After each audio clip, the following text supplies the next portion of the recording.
día de hoy vamos a presentar el simposio de COVID-19 en cirugía oral, cirugía maxilofacial y salud oral, continuando así con las jornadas académicas del Hospital Militar Central y el Hospital Central de la Policía, en las que hemos venido participando los diferentes especialistas de cada servicio y los diferentes residentes. Para el Hospital Militar Central se encuentran los especialistas, los residentes,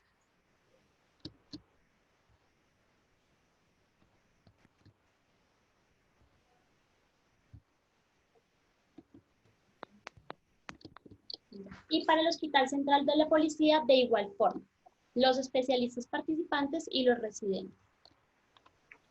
Entonces, a manera de introducción, vamos a hablar de las generalidades del COVID-19. Me presento, mi nombre es Laura Vargas, yo soy residente del Servicio de Cirugía Oral y Maxilofacial del Hospital Central de la Policía de la Pontificia Universidad Javeriana. Bueno, entonces es importante tener en cuenta que el mundo ha cambiado drásticamente desde la explosión del contagio internacional de la pandemia del COVID-19. Y pues esto ha tenido una pérdida trágica de una gran cantidad de vidas y el confinamiento sanitario de aproximadamente la mitad de la humanidad. Entonces, a modo de introducción, tenemos que el 31 de diciembre se comunicó a la Organización Mundial de la Salud varios casos de neumonía en China, en la ciudad de Wuhan, y una semana más tarde se identificó el nuevo coronavirus. La Organización Mundial de la Salud ha declarado el brote del nuevo coronavirus COVID-19 como una emergencia de salud pública de importancia internacional. Actualmente, pues la idea es obtener cada vez más información acerca de este virus para saber las medidas que debemos adoptar para su control. En este estudio, entonces vemos, este es un estudio de cohorte China, que pues muestra toda la curva epidemiológica de los casos confirmados de las personas contagiadas por COVID-19 desde el inicio de la enfermedad en una línea de tiempo. En la gráfica se puede observar cómo el COVID-19 se extendió rápidamente de una sola ciudad y a todo el país en cuestión de tan solo 30 días. Se puede observar la gran velocidad de expansión geográfica y el repentino aumento del número de casos. En este eje, en el eje de las X, podemos observar los primeros casos de neumonía de etiología desconocida que se muestran en estos cuadros azules a partir del 26 de diciembre con 4 casos y posteriormente el 28 y 29 de diciembre con 3 casos más. Ya para el 7 de enero se identificó el nuevo coronavirus COVID-19 y para el 30 de enero se declaró la emergencia internacional. En esta gráfica podemos observar cómo ha sido la respuesta de China ante el COVID-19 en comparación del virus del SARS de 2002 a 2003, con 300 casos y 5 muertes para este virus.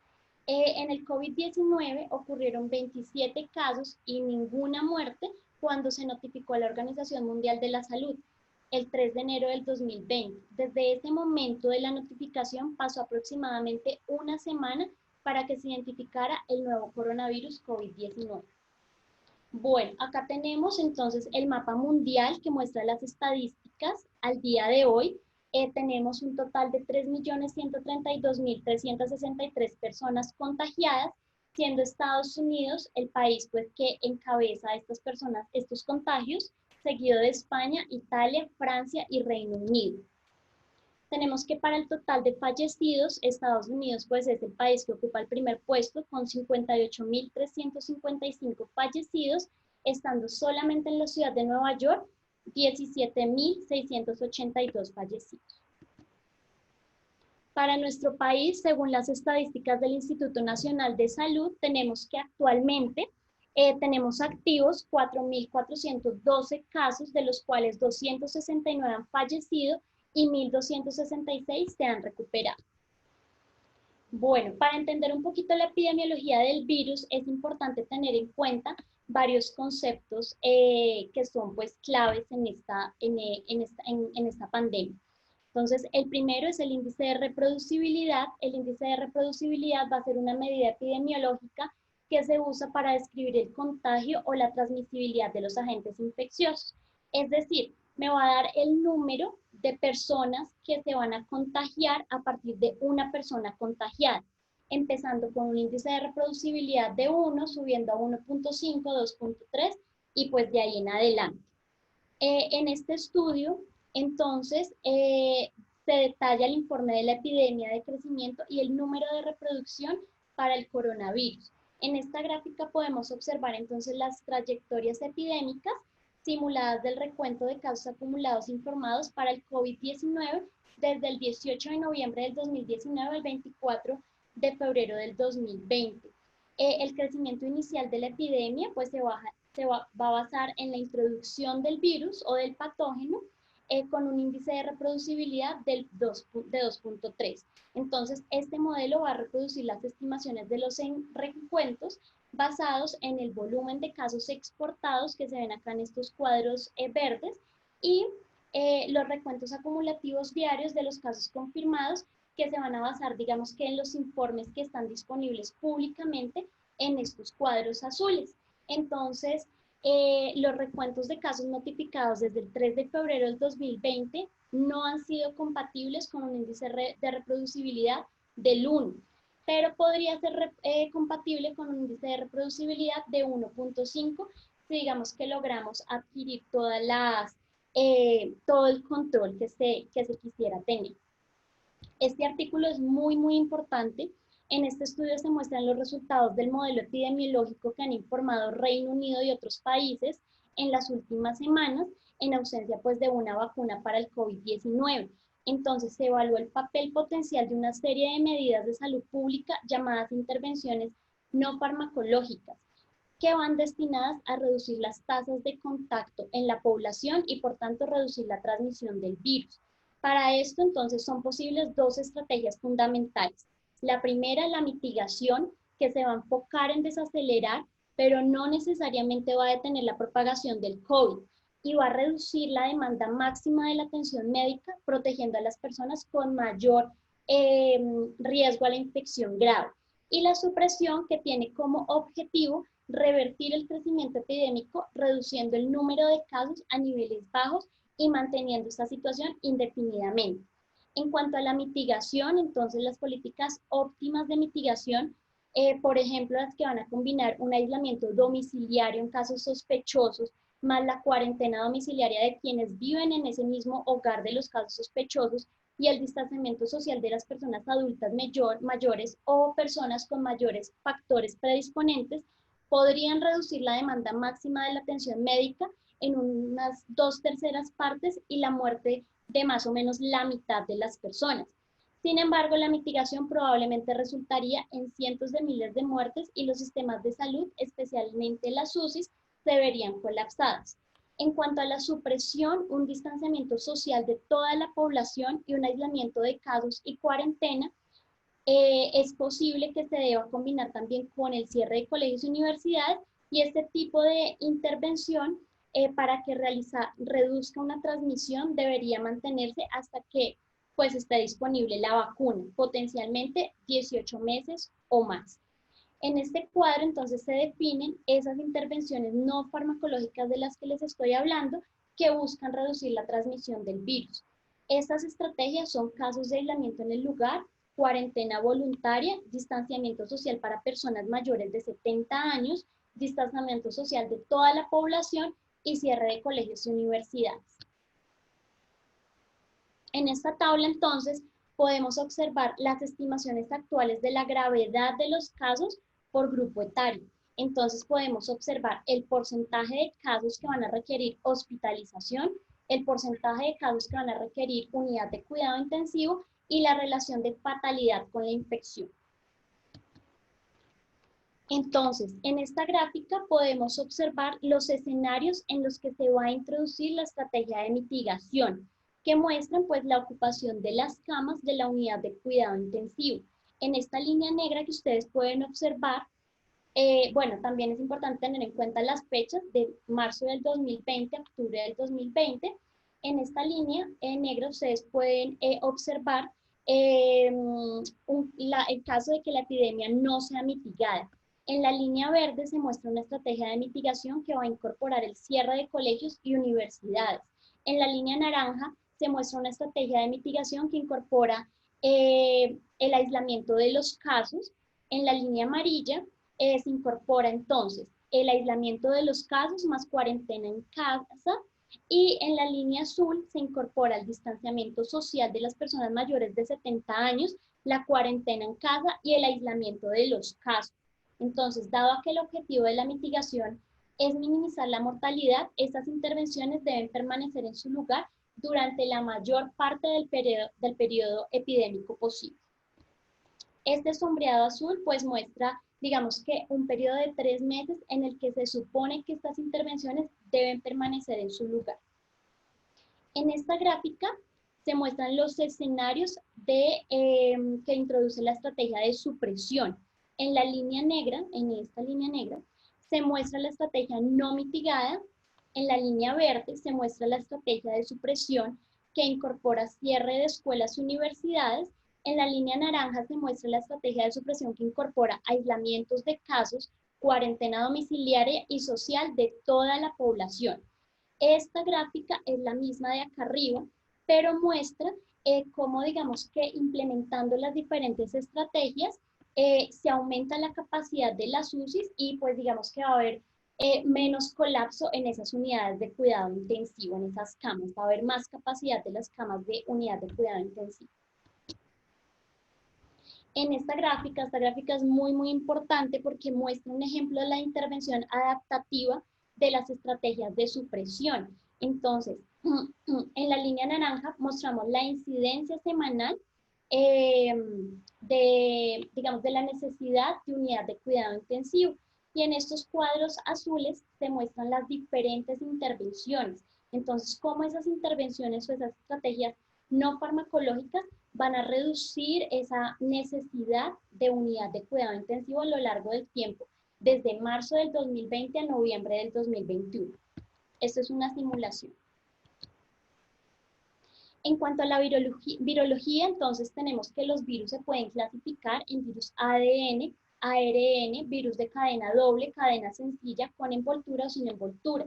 En el caso del COVID-19 tenemos que es un virus ARN de cadena sencilla con envoltura.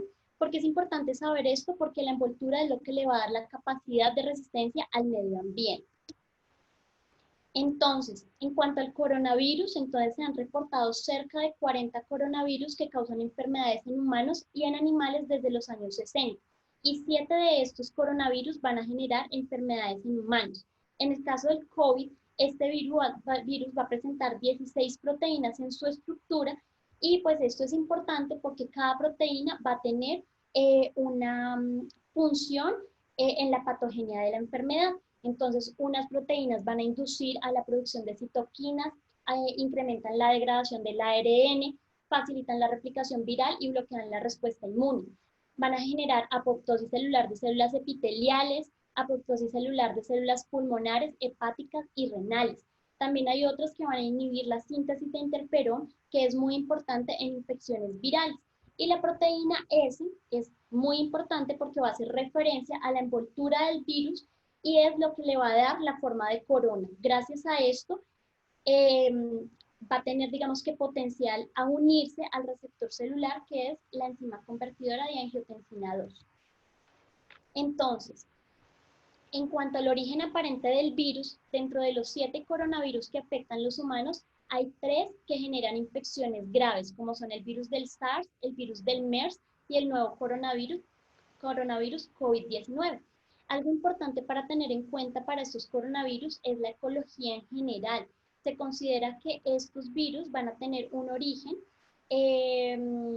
o un huésped natural, como podemos observar en esta gráfica, en los murciélagos y en los roedores. Y también pues van a tener un huésped intermedio, que es allí donde va a llegar ese coronavirus, va a mutar y va a tener recombinación con otros virus, adquiriendo modificaciones que van a favorecer a la infección.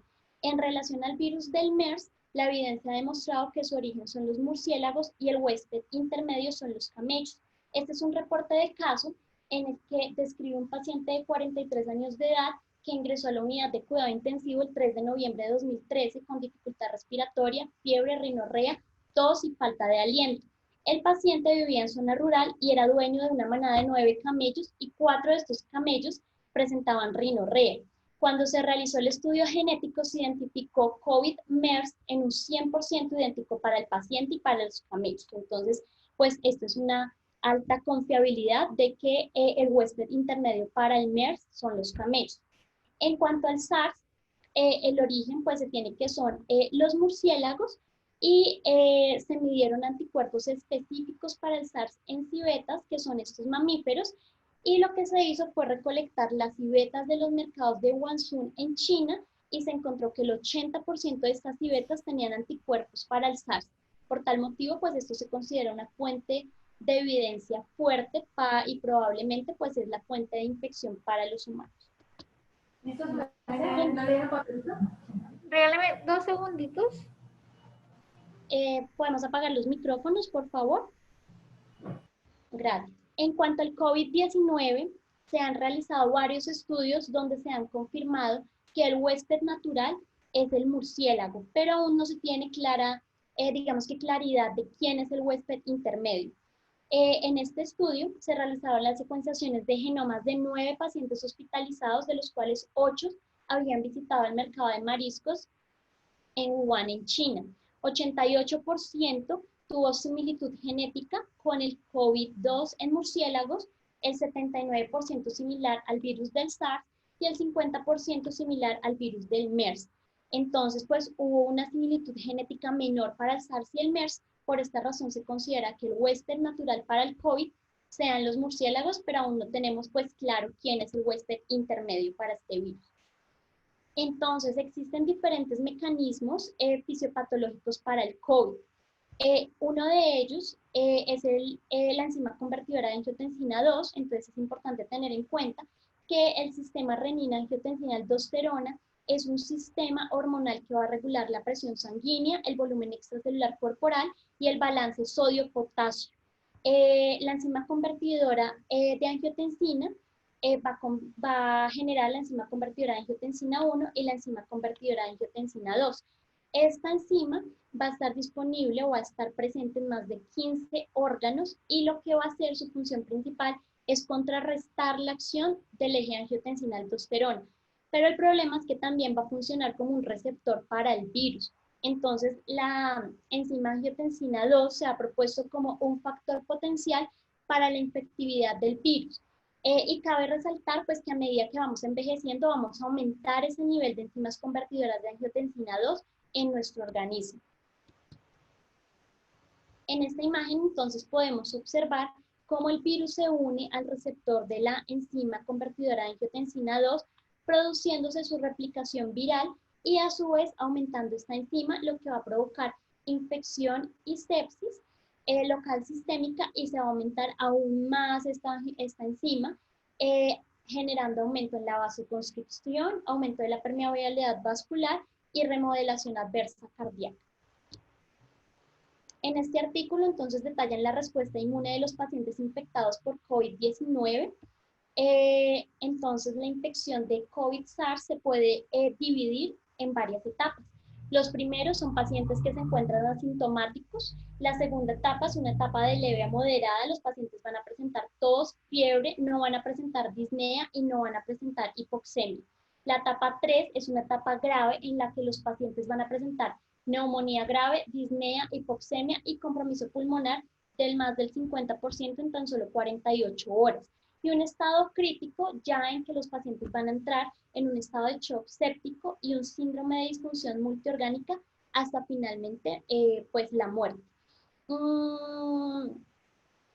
Pues también va a haber una respuesta, digamos que exagerada de esa inmunidad del sistema inmune y va a haber pues con esto una ruptura de la homeostasis y una inmunidad no protectora. En esta imagen podemos observar entonces los factores virales y del huésped que van a influir en toda la patogenicidad del COVID-19. Entonces, como ya les venía explicando, los murciélagos son el reservorio de una amplia variedad de coronavirus y pues va a haber un huésped intermedio que no sabemos quién es, que va a llegar a los humanos y pues este virus va a tener una serie de proteínas, 16 proteínas no estructuradas, 4 esenciales y otras, y la glucoproteína S es la que se va a unir a ese receptor de angiotensina 2.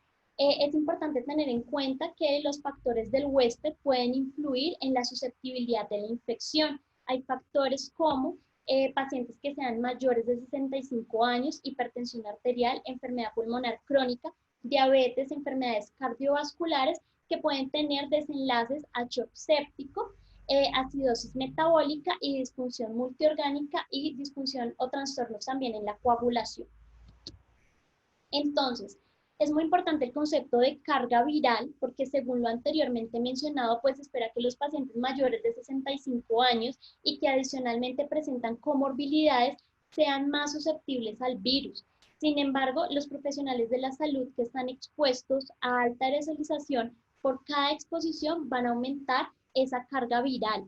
Y así, pues sean jóvenes, van a tener aumento de esa enzima convertidora de angiotensina 2 y pues esto va a tener más riesgo de desenlaces fatales. En este estudio se evaluaron la protección de los médicos y enfermeras que usaban el equipo de protección personal, que incluyó pues tapabocas N95, protección ocular, batas, overoles, guantes, protección para el cabello, gorros, botas con cubiertas, mientras cuidaban a pacientes que simulaban dificultad respiratoria. Se comparó la exposición también con 2 maniquís utilizando un dispositivo atomizador para simular las gotas exhaladas en episodios de tos. Entonces se usaron 4 maniquís y participaron 2 médicos y 2 enfermeras. Entonces el resultado fue que 7 de estos 8 participantes tenían marcadores de fluorescencia en cuello y pues orejas. Y también 4 de estos participantes tenían en zapatos y en cabello. Entonces es muy importante que usemos todas las medidas de protección, pero ojalá, digamos que tapando toda la mayor parte de nuestro cuerpo para que tengamos pues más protección. En cuanto a la transmisión, entonces, ¿cómo se extiende el virus? Entonces, las evidencias actuales sugieren que el virus puede propagarse a través de gotas respiratorias, tos, estornudos, personas que estén a menos de 6 pies de distancia entre sí, teléfonos, manijas de puertas, y pues la mejor manera de evitar el virus para que pues esto no se propague es lavarse las manos constantemente, no tocarse la cara, tener distanciamiento entre sí, toser y cuando pues se tose poner el antebrazo y no las manos. Esta es como pues una gráfica que muestra la transmisión desde pues el murciélago y cómo pues va avanzando a través de pues los vuelos, cómo avanzó este virus. Entonces la transmisión pues se va a generar mediante persona a persona, objetos contaminados, gotas. También va a haber una transmisión nasocomial que va a estar facilitada por el uso de nebulizadores, broncoscopia, intubación, succión y resucitación. Y también va a haber presencia del virus en heces, orinas y lágrimas. Bueno, entonces, ¿cuál va a ser nuestro rol? Como profesionales, pues siempre somos rigurosos con respecto al control de las infecciones. Sin embargo, pues vale la pena revisar todas nuestras prácticas actuales. El COVID-19 pues puede permanecer en las superficies inanimadas de 2 horas hasta 9 días, dependiendo de la temperatura, la humedad, el tipo de superficie y la carga viral. Entonces, pues se debe aprovechar esto para reiterar y reforzar las mejores prácticas en control de infecciones hospitalarias. En este artículo, entonces, pues se muestra que para ahorrar recursos y evitar exposiciones innecesarias, existe la necesidad de programar intervenciones dependiendo su prioridad. Durante el pico de pandemia, es importante que no se deben realizar cirugías electivas. Entonces, ¿cómo se clasifica por prioridades? Tenemos desde una prioridad baja, que es todo lo que pues se ve en cirugía electiva, los pacientes sanos y los pacientes que presentan COVID-19. Entonces, algunos de estos procedimientos son descompresiones orbitarias, donde la agudeza visual no se ve afectada, cirugía ortognática, procedimientos de malformaciones del labio y paladar hendido, cirugías de patologías de articulación temporomandibular, tratamiento de malformaciones craneofaciales sin apnea del sueño. En prioridad intermedio, entonces se encuentran los pacientes sanos y los pacientes con COVID, tumores benignos de crecimiento lento, fracturas cerradas con deterioro limitado de la función, lesiones quísticas, un poco más grandes, cirugías patológicas temporomandibulares que estén generando un dolor severo y tratamiento de malformaciones craneofaciales. Y ya en los pacientes urgentes, los pacientes sanos y los pacientes con COVID-19, entonces se deben tratar las infecciones profundas de cirugía de cabeza y cuello, tumores malignos, fracturas abiertas conminutas, descompresiones orbitales que estén generando reducción a la agudeza visual y traqueostomías.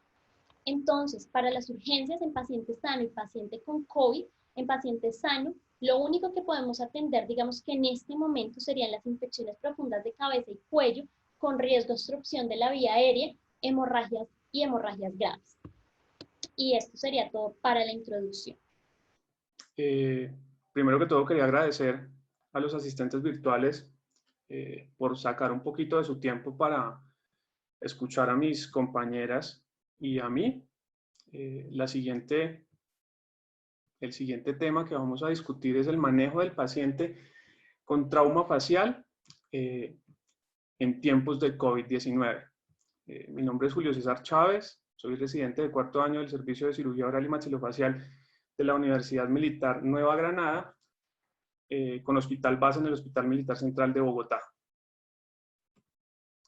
Vamos a desarrollar un contenido, vamos a hablar una breve introducción, vamos a hablar de la solicitud de traslados y la atención en el área de urgencias, sobre las imágenes diagnósticas pertinentes en este tipo de pacientes, unas consideraciones específicas en cuanto a las lesiones de tejidos blandos y tejidos duros, unas consideraciones preoperatorias, unas consideraciones intraoperatorias y unas breves conclusiones. Quería iniciar citando una frase que tomé de una publicación en la revista británica de cirugía oral y maxilofacial, la cual nos pone en contexto a lo que estamos viviendo hoy en día. Esa frase dice: nunca ha habido un momento más importante para utilizar nuestras habilidades no técnicas para reducir el riesgo de error quirúrgico. Creo que lo que se está viviendo no va a tener un igual y todos debemos adaptarnos a los cambios que está sufriendo el mundo asociados a esta pandemia COVID.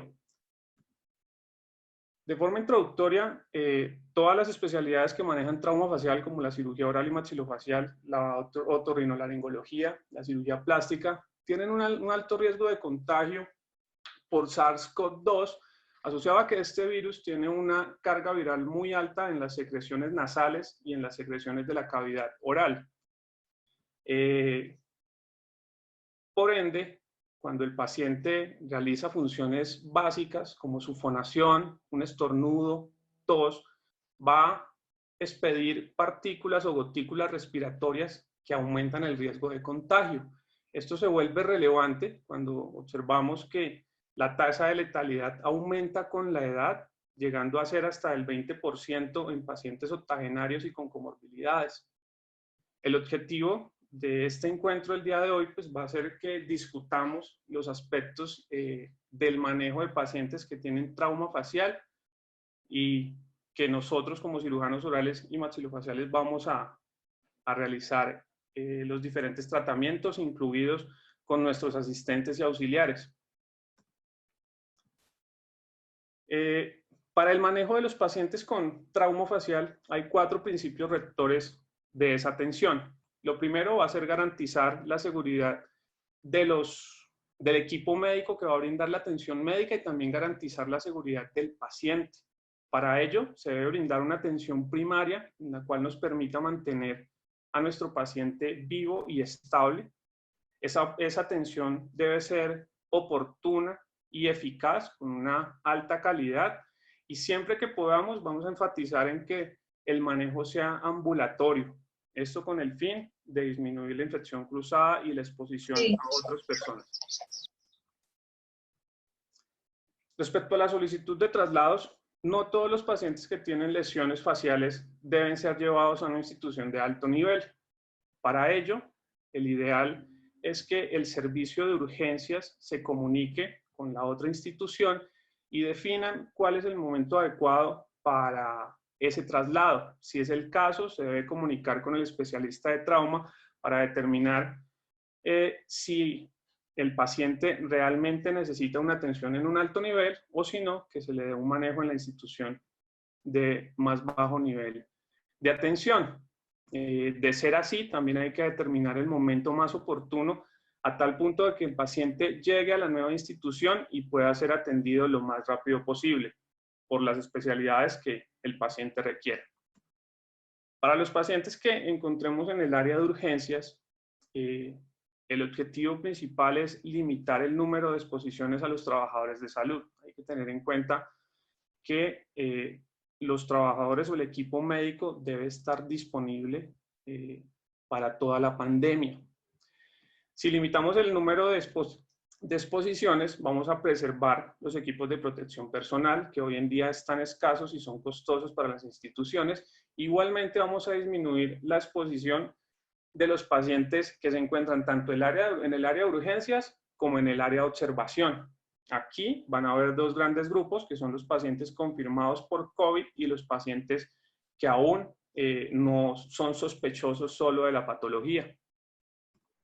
Esa valoración en el servicio de urgencias la va a realizar el médico de urgencias. Se debe realizar un registro fotográfico, debe solicitar igualmente unas imágenes diagnósticas y unos exámenes de laboratorio, de tal forma que favorezcan el diagnóstico y manejo en el trauma facial y también descartar la presencia de COVID-19.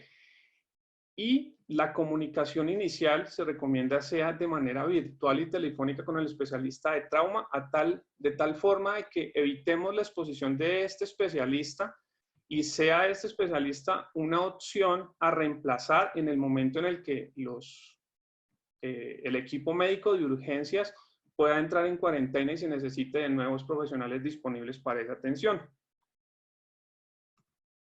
Las imágenes diagnósticas a solicitar, lo más recomendado es solicitar una imagen, la imagen que nos brinde mucha más información y nos ayude en el diagnóstico y manejo del trauma facial.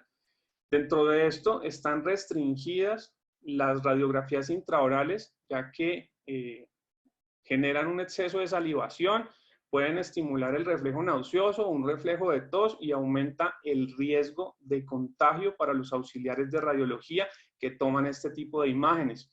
Por ende, el estándar de oro para el paciente con trauma va a ser la tomografía computarizada con reconstrucción tridimensional, y en los casos en los que no contemos con esta imagen, radiografías extraorales como la panorámica, la Waters, la Town o una oblicua de mandíbula.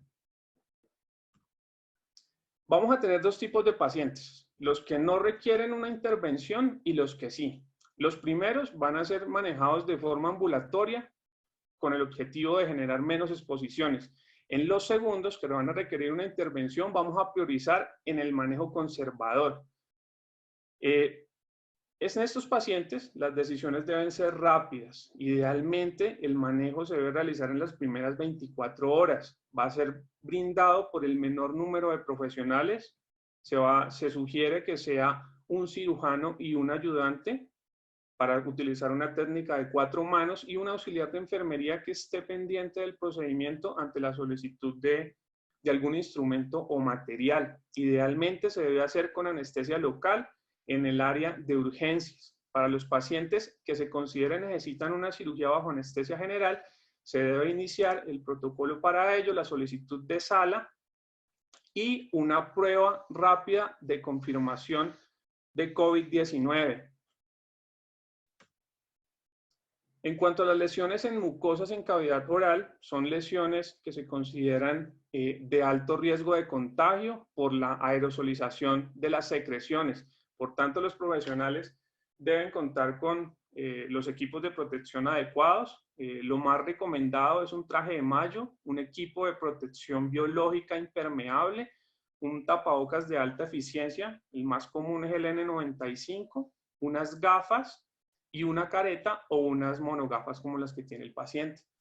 Si va a realizar un procedimiento, lo debe complementar con una bata quirúrgica y unos guantes quirúrgicos estériles que deben ser dobles.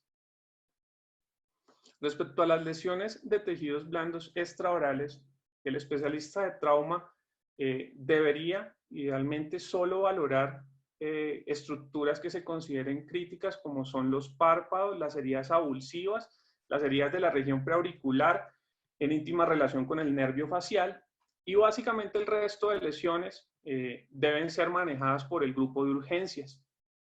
Las lesiones intraorales, el cirujano va a determinar cuáles van a requerir de un afrontamiento primario, pero idealmente debe considerar la cicatrización por segunda intención en heridas de cavidad oral, a excepción de las heridas transfixiantes y las heridas extensas en lengua. Respecto a las fracturas faciales, unas de las más comunes son las fracturas orbitomalares.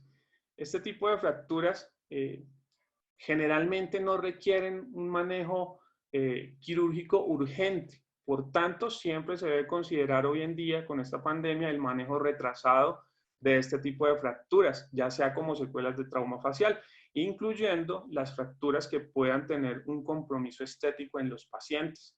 Podría haber una excepción y son las fracturas con conminución y heridas abiertas. En esas, inmediatamente, de forma extraoral, se podría realizar el manejo. Respecto a las fracturas de las paredes orbitarias, generalmente no van a requerir de manejo quirúrgico urgente, salvo la excepción de las fracturas que tengan atrapamiento muscular o del tejido conectivo periorbitario y que estén reactivando el reflejo oculocárdico, ya que esto genera pues manifestaciones sistémicas. Igualmente se debe realizar un manejo urgente en los pacientes que tengan hematoma retrovulvar o edema que comprometa las estructuras nerviosas y predispongan al paciente a un síndrome de fisura orbitaria o síndrome de apex orbitario. Las fracturas nasales, todas deben ser manejadas de forma retrasada. Son fracturas que por la zona y la carga viral de la cavidad nasal son de alto riesgo de contagio.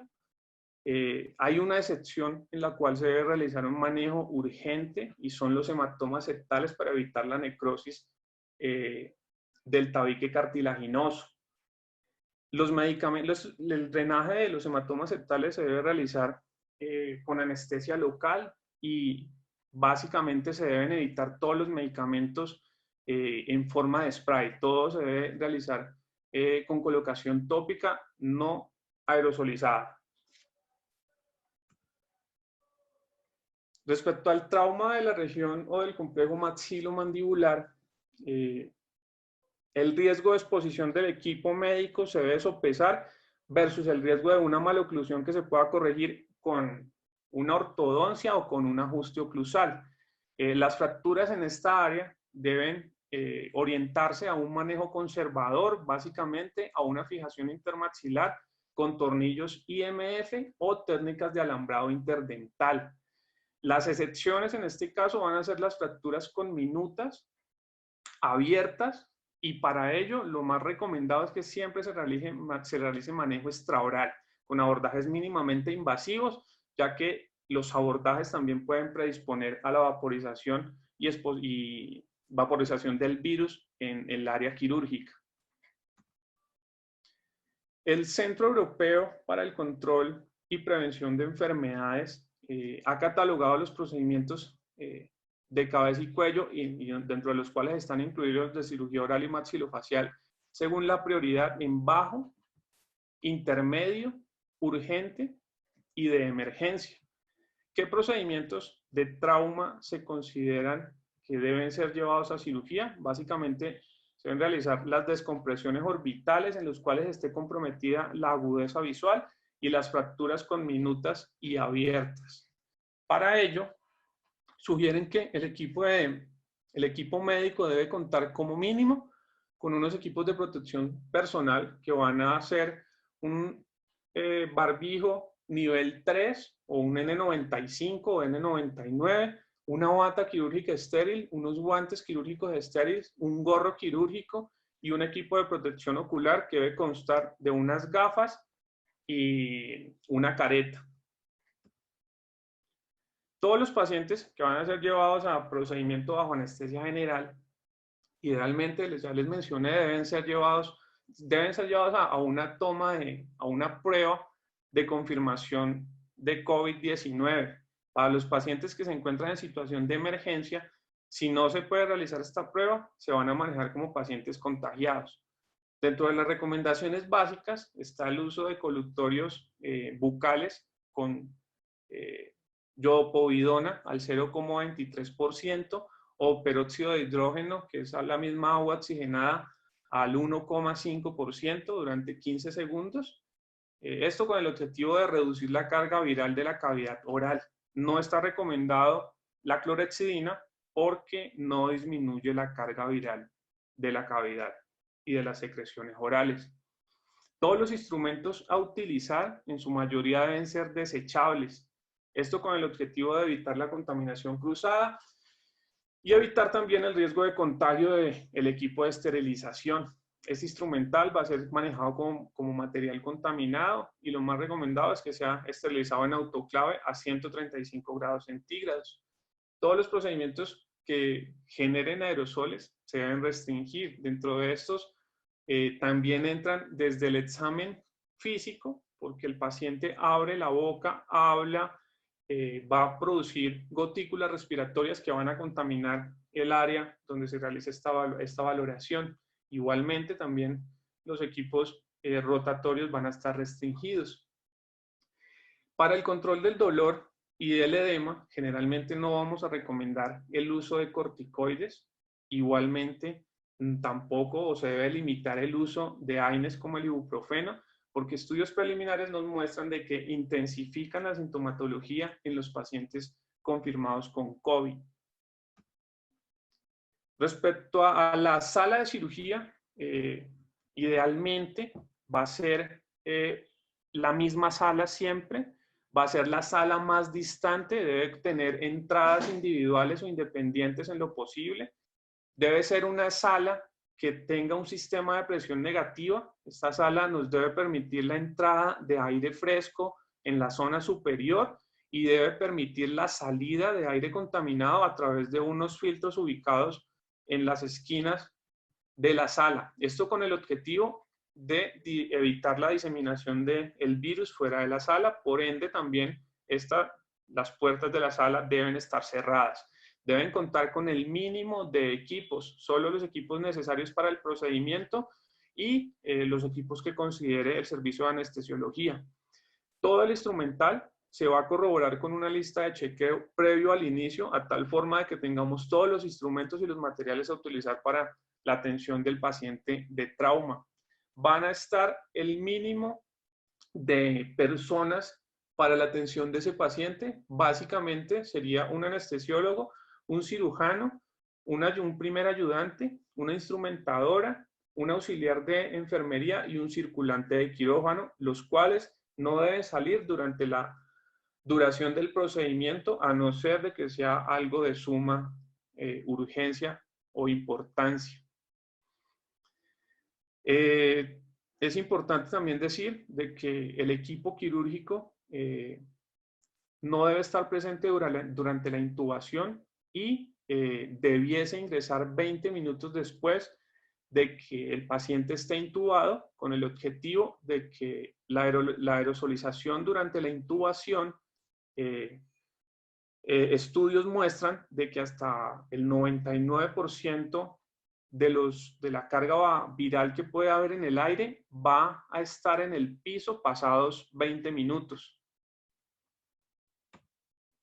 Respecto al paciente, este debe ser trasladado por un equipo que cuente con las medidas necesarias, básicamente un gorro, una careta o gafas, un tapabocas de alta eficiencia, puede ser con válvula, y una bata quirúrgica.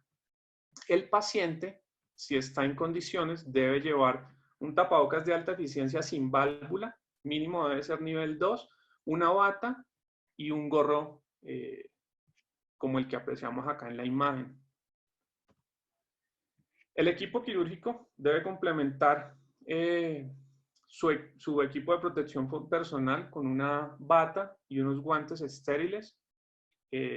Como les mencioné, debe entrar 20 minutos después de la intubación. Igualmente tampoco debe estar durante la extubación del paciente. Es importante tener en cuenta de que debido a este equipamiento, alguno de los pertenecientes a este equipo quirúrgico no puede soportarlo o por algún otro motivo tiene que salir, por lo cual recomiendan de que haya otro equipo quirúrgico completo disponible para que entre a reemplazar en caso de que alguno de estos tenga que salir. Es importante que el equipo quirúrgico que realiza la cirugía sea el mismo que realice los controles posoperatorios. Y respecto al material y los equipos médicos, pues se debe restringir todo el instrumental rotatorio, porque el instrumental rotatorio cuadriplica la concentración del virus en el sitio donde se está utilizando. Entonces vamos a aumentar esa carga viral y el riesgo de contagio. Igualmente debe haber un equipo de succión de alta eficiencia.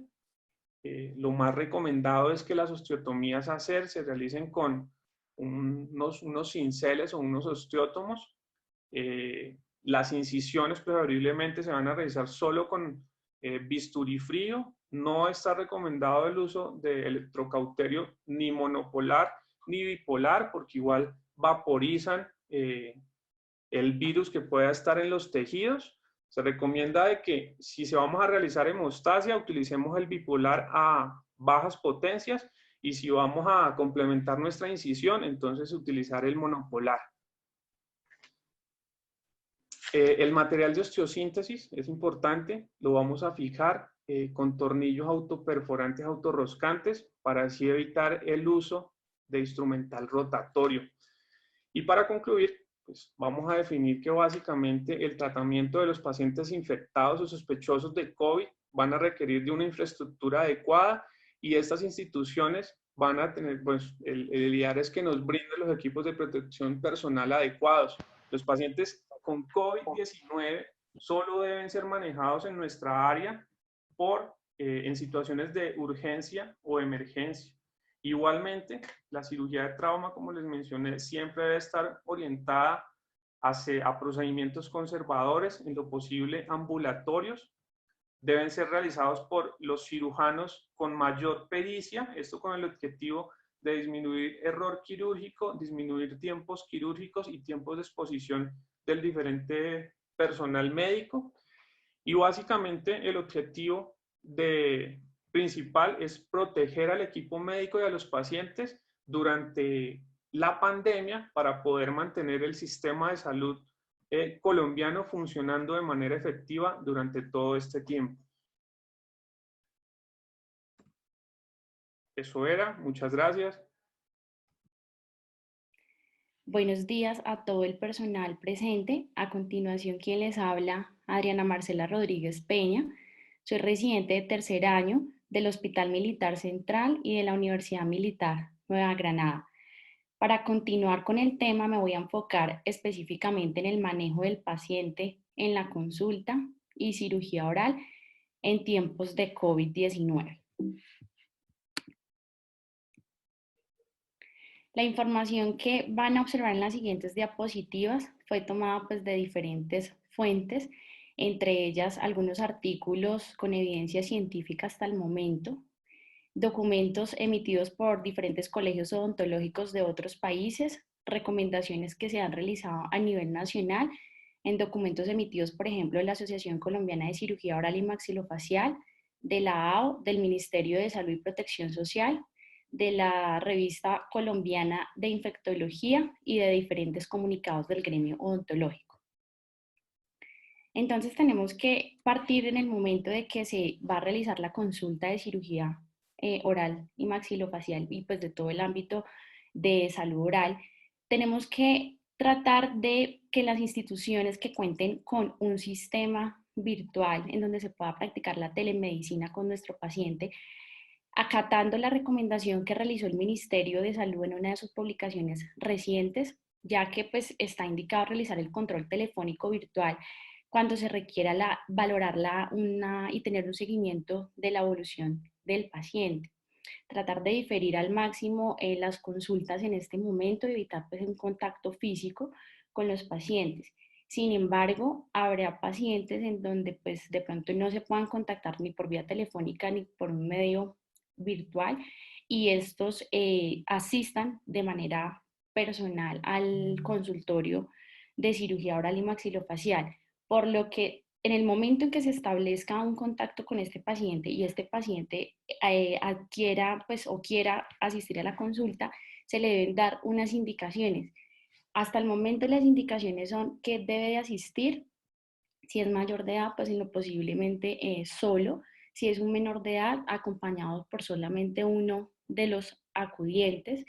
El paciente debe de asistir con máscara quirúrgica convencional, es decir, un tapabocas, evitar al máximo pues que vaya con accesorios tipo joyas, pues para evitar que estos objetos se conviertan en fómites del virus COVID y deben de priorizarse también las consultas. Si el paciente asiste a la consulta, entonces, en el ámbito en que nos encontremos en un consultorio odontológico con nuestro paciente, debemos de tener la capacidad de poder sospechar y detectar a un paciente sospechoso. En el caso de que el paciente presente un estadio gripal, se debe, si se cuenta con un termómetro en el consultorio, idealmente si notamos si este paciente está dinámico, con cansancio, con tos o dificultad para respirar, se debe tomar la temperatura en el caso de que pues, se cuente con este elemento. Debido a que un paciente que presente un estadio gripal reciente va a generar en cualquier momento un estornudo, lo que va a hacer que se generen partículas de saliva y pues queden en el aire y sea mayor riesgo para las personas que se encuentren alrededor del consultorio. Asimismo, el tiempo entre paciente y paciente se debe de dejar una distancia prudente. Recomiendan hasta de 30 minutos, una hora, para evitar que varios pacientes se encuentren en la sala de espera. Asimismo, solamente se debe tener los elementos necesarios para la atención de consulta. En la sala de espera se debe de evitar o remover todos los objetos inanimados como son televisores, revistas, folletos publicitarios, mesas auxiliares. Si llegado el caso, pues hay pacientes que de pronto en algún momento determinado se van a encontrar en sala de esperas, recomendarles que la distancia mínimo que deben de tener es aproximadamente de 2 metros. Se deben de retirar en el caso tal que se cuente pues con materas o accesorios que sean pues innecesarios en la sala de espera para evitar la contaminación cruzada. Asimismo, el personal que realiza el aseo de este tipo de área debe realizarlo constantemente con un protocolo de desinfección que más adelante lo vamos a mencionar.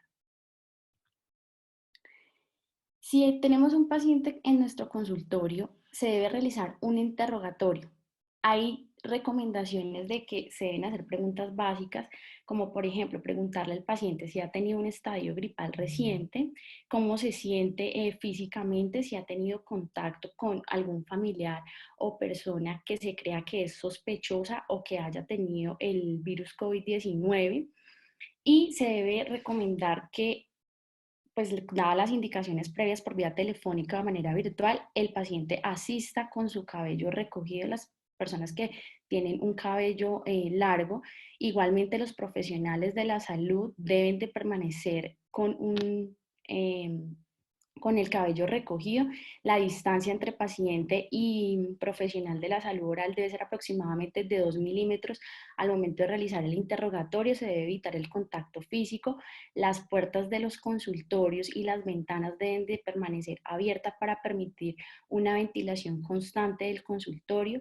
Se debe de dejar solamente en la mesa del consultorio, digamos, en el caso de nuestras instituciones, solamente pues las que contamos con un sistema virtual, el computador convencional, sin accesorios, sin revistas, sin folletos, tratar de minimizar al máximo todos los objetos que no se van a utilizar durante la consulta odontológica.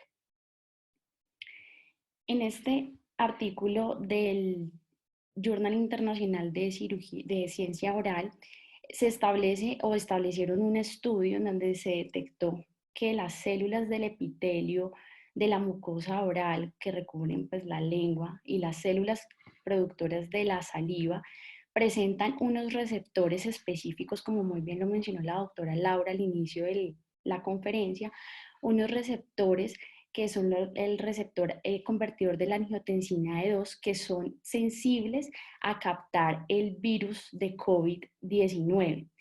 Estas células, como muy bien sabemos, en el proceso constante de la descamación, constante de autolimpieza de la cavidad oral, se van a concentrar en la saliva, lo que va a permitir que pues sea un ingreso, una puerta de entrada directamente del virus hacia las vías respiratorias. Y en el caso de que el paciente estornude, estas partículas van a quedar suspendidas. Hasta la fecha no hay un consenso y una evidencia sólida de cuánto tiempo puede permanecer el virus en el medio ambiente, a diferencia de que sí se ha establecido que en superficies sólidas como el metal, el vidrio, el plástico, puede haber una permanencia del virus hasta por 9 días, pero actualmente no se sabe cuánto tiempo dura este virus en el medio ambiente. Por lo tanto, pues digamos que la gravedad o el riesgo de transmisión va a depender del tamaño de las gotas y del número de gotas que genere nuestro paciente. Por lo que se ha recomendado evitar al máximo la toma de radiografías intraorales. No quiere decir que no se pueda tomar, se puede tomar y pues debemos de valorar muy bien cada caso, individualizarlo, pero en lo posible tratar de hacer un diagnóstico si se cuentan con ayudas de radiografías extraorales, tratar de hacer nuestro diagnóstico radiográfico con este tipo de estudio. En este artículo del Journal de Cirugía Craniomaxilofacial y de un protocolo establecido por el Departamento de Medicina de una universidad de Chicago, se establecen las siguientes recomendaciones durante la consulta odontológica. Se debe utilizar la máscara quirúrgica nivel 3, es decir, esta convencional entre paciente y paciente, siempre y cuando el profesional de la salud oral no cuente con una careta de protección.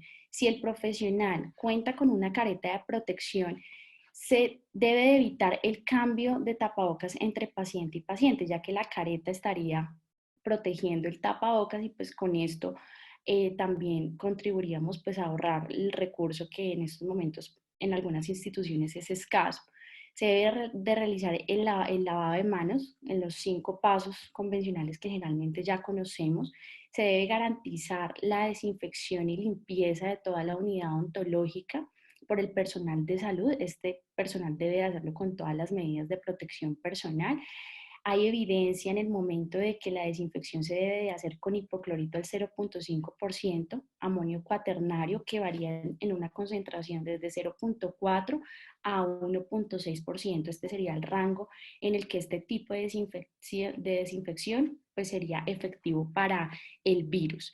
La desinfección debería de realizarse aproximadamente por 15 minutos. Hay autores que comentan que con el frotado durante 1 minuto de la superficie o objeto, digamos que ya el virus estaría inactivado, pero hay otros autores que se inclinan por hacerlo en un mayor rango de tiempo, aproximadamente 15 minutos. Durante la consulta, en el Journal de Cirugía Craniomaxilofacial se establece que bastaría solamente con un tapabocas y con los guantes para el profesional de la salud durante la consulta para protección. Pero en pacientes que sean sospechosos o confirmados, tendríamos que tener todos los elementos de protección que incluirían el tapabocas N95, los guantes, la bata, el gorro y pues el vestido quirúrgico blanco para COVID-19. En esta fotografía tomada de la revista de la Asociación Colombiana de Infectología se establece que el odontólogo y el auxiliar de odontología debería de portar normalmente durante una consulta la mascarilla quirúrgica, bata manga larga, guantes no estériles, careta de protección si no hay riesgo de salpicaduras.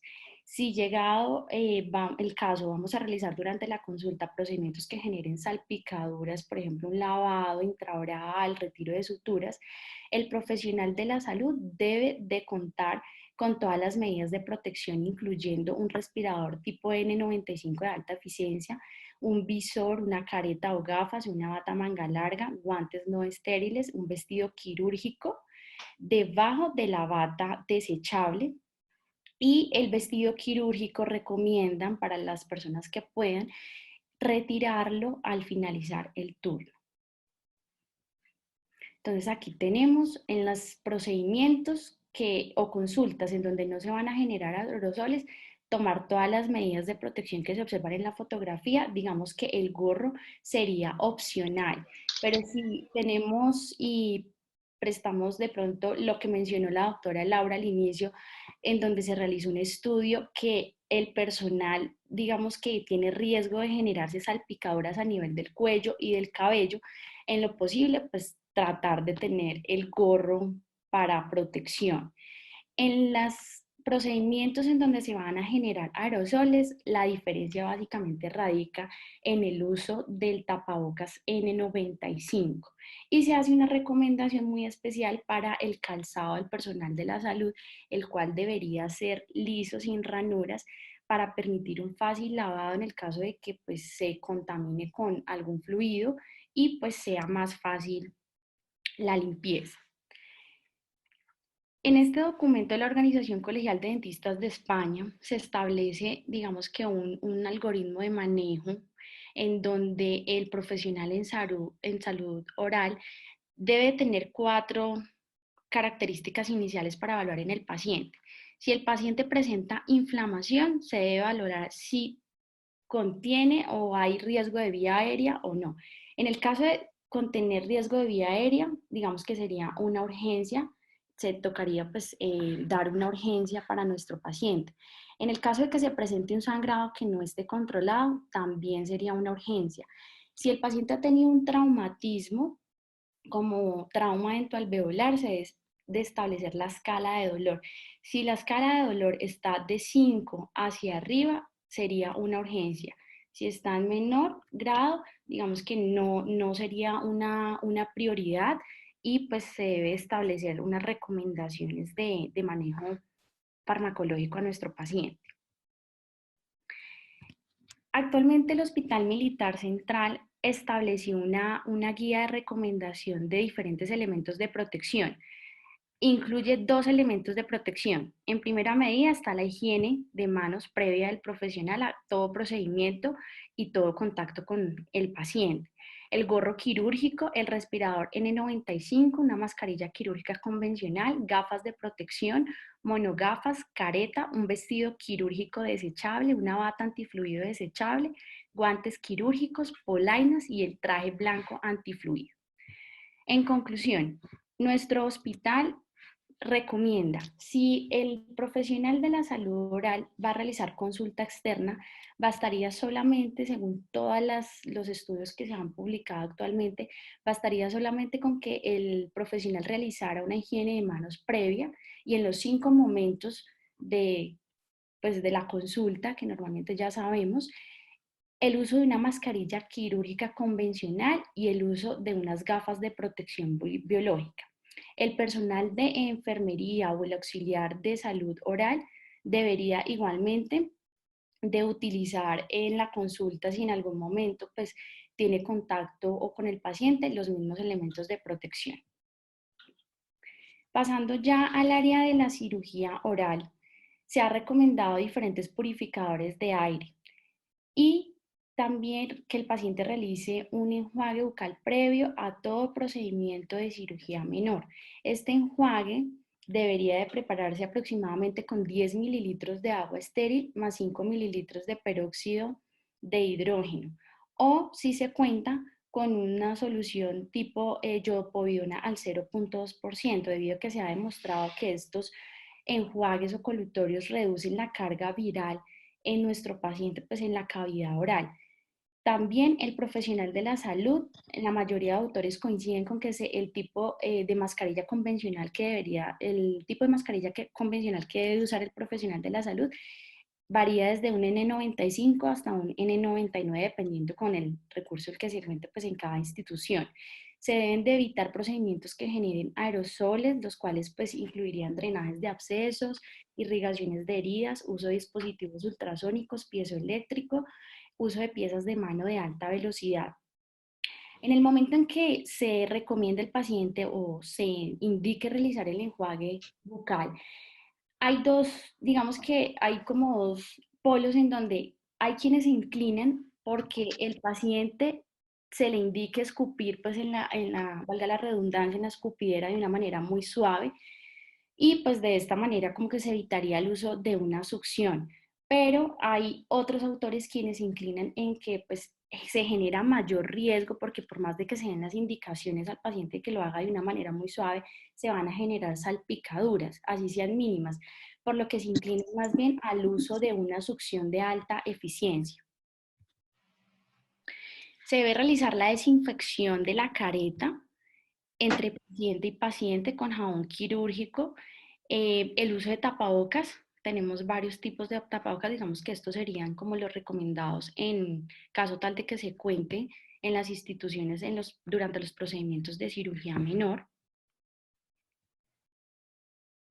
Y tenemos que una prioridad en cirugía menor es controlar un sangrado, una hemorragia que pues el paciente no haya podido controlar de manera local, por lo que pues digamos que se prioriza este tipo de procedimiento. En este documento de una universidad de Arabia Saudita se establece el siguiente algoritmo de manejo en donde lo vamos a dividir en dos grupos. El primer grupo vamos a encontrar los casos que no han sido confirmados, que pueden ser pacientes sintomáticos o asintomáticos. Y los vamos a reducir solamente a procedimientos de urgencia, que ya los voy a mencionar cuáles son. Solamente a ese tipo de pacientes se le van a realizar procedimientos de cirugía menor tipo urgencias. Y los pacientes que sean confirmados con COVID-19 los vamos a dividir en dos grupos. Los que se encuentran presentando la enfermedad actualmente, que estén estables o inestables, solamente vamos a realizar procedimientos de urgencia.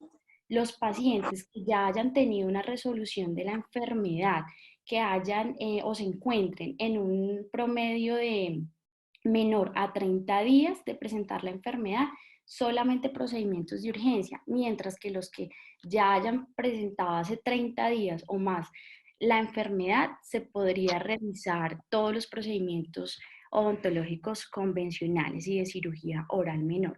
¿Cuáles son esos procedimientos de urgencia? Tenemos que son los abscesos o infecciones que comprometan la vía aérea, los sangrados incontrolados de manera local, el trauma endoalveolar tipo avulsiones y luxaciones, la pericoronitis y los abscesos periodontales, el drenaje de abscesos periodontales. Asimismo, como las laceraciones en lengua que requieran puntos de sutura. Si bien un paciente presenta una fractura mandibular en donde se pueda realizar un manejo cerrado y se pueda hacer bajo anestesia local, se deben de utilizar los tornillos de fijación intermaxilar o técnicas de alambre interdental. La desinfección del consultorio en donde se realizan los procedimientos de cirugía menor se debe realizar entre paciente y paciente, específicamente con hipoclorito el 0.5% o amonio cuaternario entre el 0.4 y 1.6% durante 15 minutos.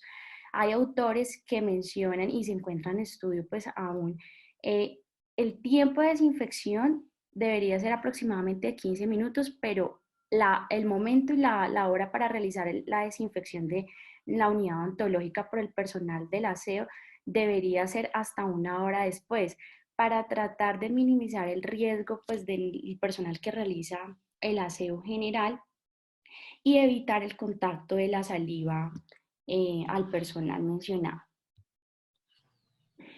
En esta revista del Journal de Cáncer de Cabeza y Cuello se recomienda solamente para procedimientos de cirugía menor la mascarilla convencional, los guantes y pues la bata quirúrgica en el caso de contarse. Sin embargo, pues omiten de pronto el uso de un tapabocas de mayor eficiencia debido a que hay estudios recientes donde se compara el tapabocas convencional y el tapabocas de N95 en procedimientos que no generen aerosoles, donde se concluye que los dos tipos de tapabocas, no, en los dos tipos de tapabocas no hay diferencias significativas, solo en procedimientos que no generen aerosoles. Entonces, digamos que tal vez de pronto se inclinan y pues no lo incluyen acá. En los pacientes confirmados o sospechosos de COVID, sí estaría indicado todo el uso de las medidas de protección que ustedes observan en pantalla. Y la Asociación Colombiana de Infectología recomienda que en todos los procedimientos quirúrgicos, el profesional de la salud sí debe de estar, en donde se generen aerosoles específicamente, sí debería de estar con todas las medidas de protección, incluido pues el N95.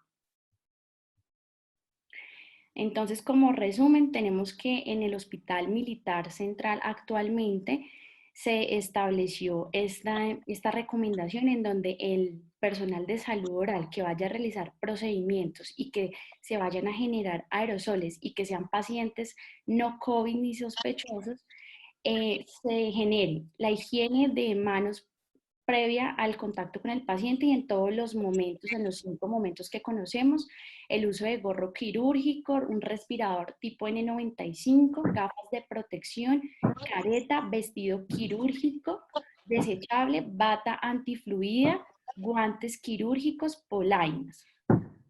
Y el personal de auxiliar de enfermería o auxiliar en salud oral básicamente tendría las mismas medidas de protección a excepción de la careta, debido a que pues, este tipo de personal no requiere un contacto directo con el paciente. En el caso de que necesitemos realizar un procedimiento quirúrgico en un paciente COVID-19 positivo, el médico debería de contar con todas las medidas que yo mencioné anteriormente, a excepción pues, de las gafas de protección biológica y la mascarilla convencional. Digamos que sí se debería tener una máxima seguridad para nuestro personal en salud oral, entonces se debería y se recomienda en el hospital militar realizar este tipo de protección con estos elementos. Para el personal de enfermería, básicamente son los mismos, a excepción de la careta, por lo que mencioné anteriormente. Y algunas recomendaciones de pronto de la AO, pues en procedimientos menores, básicamente están enfocadas a evitar el uso de las jeringas triples, el uso de piezas de alta velocidad, la irrigación, el uso de sierras y utilizar de pronto, como mencionaba mi compañero Julio, en el caso de que se requiera algún tipo de osteotomía, utilizar los osteótomos. Todas estas medidas, digamos que son adaptadas y pues tomadas de todas las recomendaciones de los documentos que se han publicado hasta el momento con evidencia científica. Sin embargo, pues actualmente no hay un protocolo elaborado por el Ministerio de Salud y Protección Social al momento para todo el personal de la salud oral. Muchas gracias por la atención prestada.